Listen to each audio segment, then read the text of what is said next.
Magandang araw kaibigan. Sa atin bang pagdadrive ng sasakyan, palagi ba tayo nagmamadali?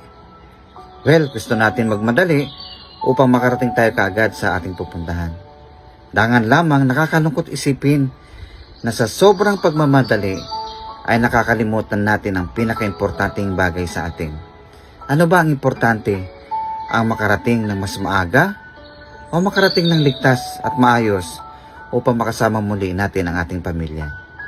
Opo, pag tayo pa ay nakikipagkarera, nakikipagsiksikan, overtake dito, overtake doon, malapit po tayo sa kapahamakan.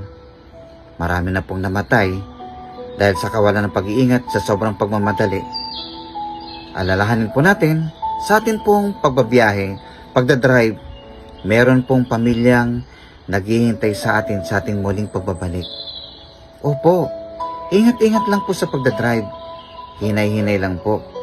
Makakarating naman po tayo sa ating patutunguhan kahit hindi ganon kabilis. Mas mahalaga ang buhay mo, mas importante makakasama mo ang pamilya mo. Panginoon, dalangin ko po ang lahat ng mga driver, mga motorista.